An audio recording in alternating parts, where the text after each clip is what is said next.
Olá, bom dia, turma do nono ano. Sejam todos bem-vindos a mais uma aula de atividade de leitura.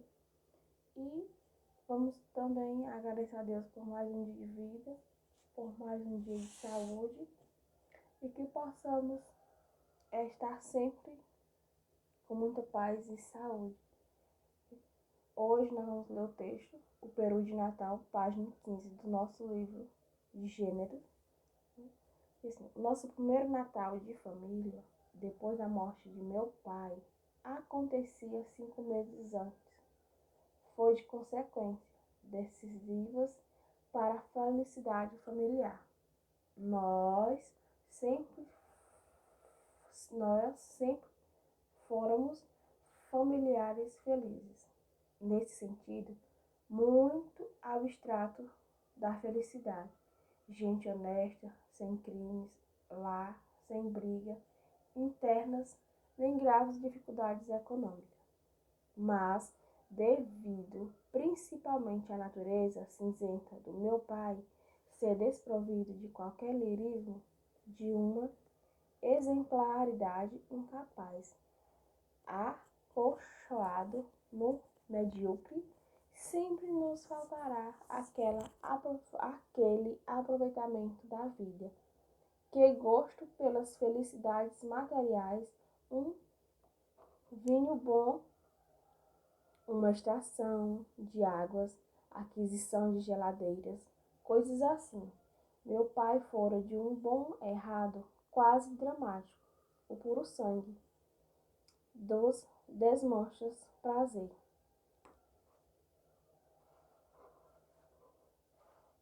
Aí diz assim: Meu pai, não, morreu meu pai, sentimos muito, e etc.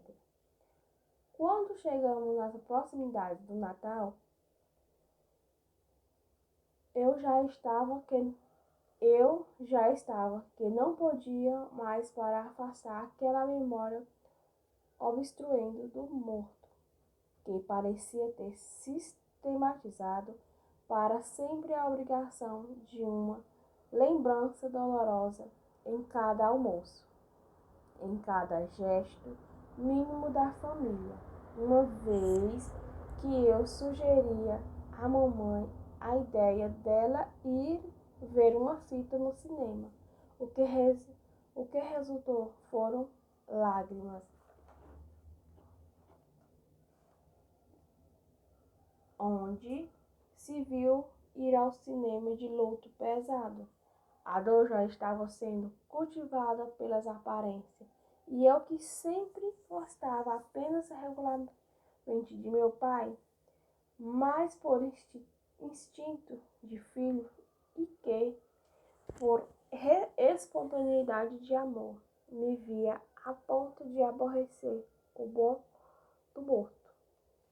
Foi decreto por isso que me nasceu, está assim, espontaneamente, a ideia de fazer uma das minhas chamadas loucuras.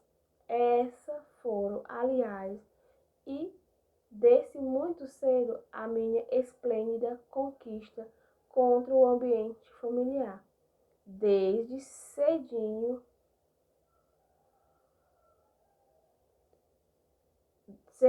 desde os tempos de ginásio, em que arranjava regularmente a reprovação todos os anos, desde o beijo à escondida numa prima aos 10 anos, descoberto por tia velha, uma detestável tia, e principalmente, desde as lições que dei ou recebi, não sei, de uma criada, de parente, eu consegui no reformatório do lar e na vasta parentagem, a forma comunitária de louco e doido, coitado, falavam.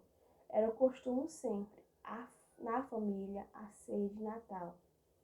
Ceia reles, já se imaginava, ceia tipo meu pai, castanha, fígado, passas, depois da missa do galo. Empanturrados de amêndoas e nozes, quando discutimos os 3 manos por causa da quebra-nozes. empanturrado de castanhas e monotonias. A gente se abraçava e ia para a cama. Foi lembrando isso que arrebentei com uma das minhas loucuras. Bom, no Natal quero comer peru. Houve um desses espantos que ninguém não imaginava. Logo minha tia, solteirona e santa, que morava conosco, advertiu que não podíamos convidar ninguém por causa de luto. Mas quem falou de convidar alguém? Essa mania, quando é que a gente já comeu peru em nossas vidas? Peru aqui em casa é prato de festa. Vem todas essas parentadas do diabo. Meu filho, não fale assim. Pois falo. Pronto. E descarreguei minha gelada indiferença pelas nossas parentagens infinitas.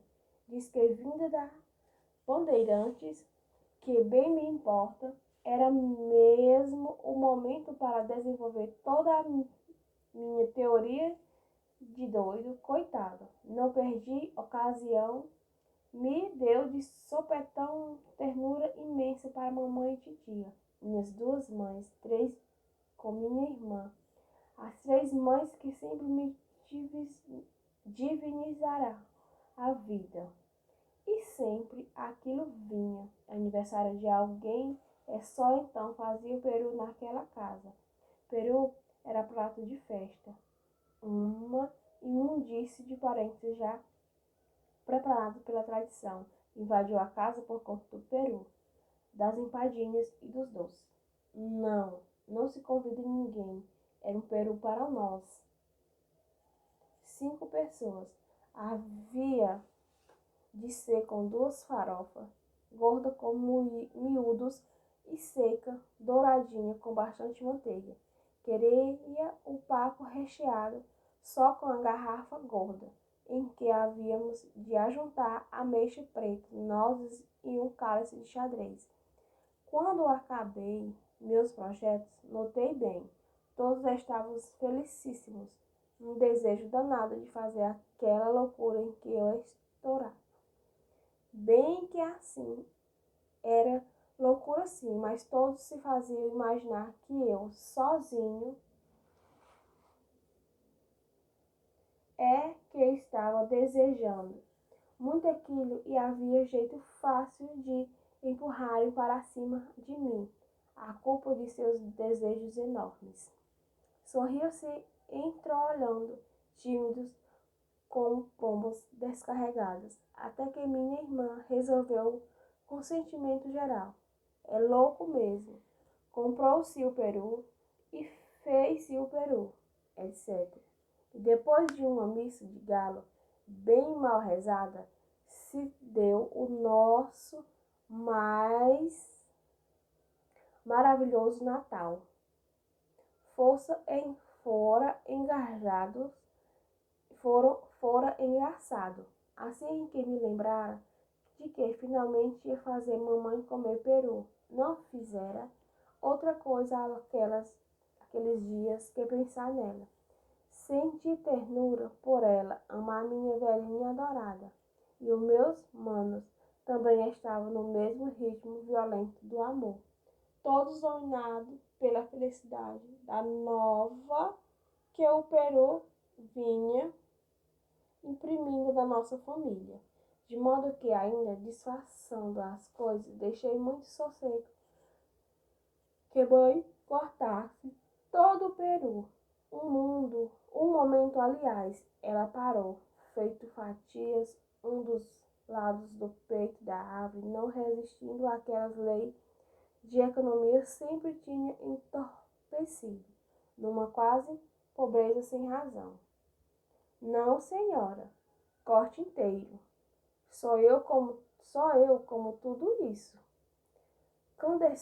Condescente em mim, que até era capaz de comer pouco, só para que os outros 4 comessem demais. E o diapasão dos outros eram os mesmos. Aquele peru comido a sós redescobria em cada um o que a cotidianidade abafara por completo amor, paixão de mãe, paixão de filhos. Deus me perdoe, mas estou pensando em Jesus. Naquela casa de burgueses bem modestos estava se realizando um milagre digno do Natal de um Deus. O peito do peru ficou inteiramente reduzido a fatias amplas. Eu que sirvo? É louco mesmo. Pois, porque havia de servir-se, sempre mamãe servira naquela casa. Entre risos, os grandes pratos cheios foram passados para mim e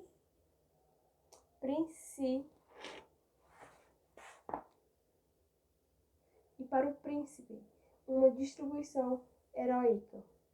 Enquanto meu mano servi a cerveja, tomei conta logo de um pedaço admirado da casca, cheio de gordura, e pus no prato. E depois vastas fatias brancas. A voz severizada de mamãe cortou o espaço angustiado com que todos aspiravam, pela sua parte, no Peru. Se lembrou de seus manos, Juca, quando que ela havia de imaginar a pobre, que aquela era o prato dela, da mãe, da minha amiga maltratada, que sabia meus crimes, a que eu só lembrava de comunicar o que fazia sofrer. O prato ficou sublime. Mamãe, este é da senhora. Não, não posso não. Foi quando ela não pôde mais, com tanta comoção e princípio chorando. Minha tia também, logo percebendo que o novo prato sublime seria o dela, entrou no refrão das lágrimas. E minha mãe, que jamais viu aquelas lágrimas sem abrir a torneira, também se espurrou no chão. Ela se esparramou no chão. Então, principiei dizendo muitos desaforos para não chorar. Também tinha 19 anos. Diabo de família besta que via peru e chorava. Coisas assim. Todos se esforçavam por sorrir, mas agora é que a alegria se torna impossível. É que o prato evocara por associação a imagem indesejada do meu pai morto. Meu pai com sua figura cinzenta vinha para sempre estragar o nosso Natal. Fiquei danado.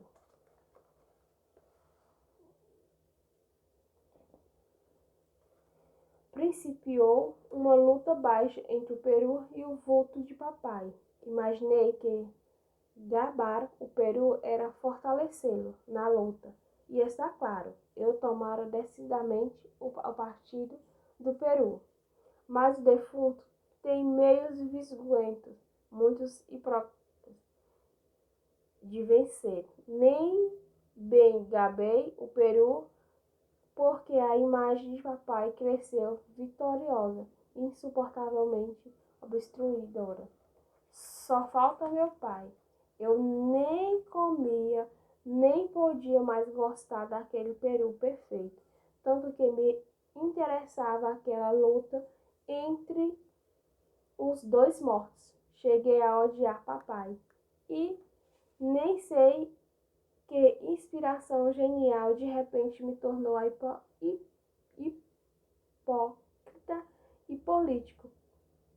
Naquele instante, que hoje me parece decisivo da nossa família, tomei aparentemente o partido do meu pai. Fingi triste, é mesmo, mas papai, que queria tanto bem a gente que morreu, de tanto trabalhar para nós, papai lá no céu há de estar contente. Hesitei, não, mas resolvi não mencionar mais o peru, contente de ver nós todos reunidos em família e todos principiaram muito calmo, falando imagem dele foi diminuindo, diminuindo e virou uma estrelinha brilhante no céu. Agora todos comiam o peru com sensualidade, porque papai fora muito bom, sempre se sacrificara tanto por nós. Fora um santo que vocês, meus filhos, nunca poderão pagar que deve ao seu pai, um santo. Minha mãe, minha tia, nós, todos alagados de felicidade. E escrever, felicidade gustativa. Mas não era só isso, não. Era uma felicidade maiúscula, um amor de todos, um esquecimento de outros parentescos distraidores do grande amor familiar. E foi, sei que foi aquele primeiro,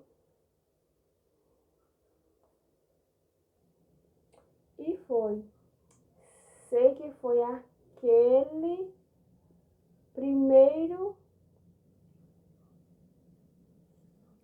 foi aquele primeiro, peru comido no recesso da família, o início de um amor novo, reacomodado, mais completo, mais rico e inventivo, mais complacente e cuidadoso de si. Nasceu de então uma felicidade familiar para nós, que não sou exclusivista. Alguns a terão assim grande, porém mais intensa que a nossa média. E não é impossível conceber. O texto fala sobre o período de Natal, né? Que o peru era a tradição da família, mas só podia comer o peru se toda a família estivesse junto. Até que um dia o menino se revoltou por conta disso, ele queria comer um peru. Só ele, a mãe dele, os irmãos e a tia que morava com ele. E a família dele não queria aceitar por conta dessa tradição. E também porque o pai dele tinha morrido e eles estavam de sentimento. Mas ele insistiu até que elas aceitarem. Elas aceitaram fazer o peru somente para eles. E a nossa tarefa de casa é a resposta da interpretação do texto O Peru de Natal. A primeira pergunta diz assim: por que, segundo o autor, a sua família era considerada feliz? Por que eles eram felizes? Aí, 2. Que impacto a morte do pai causara à família e ao narrador?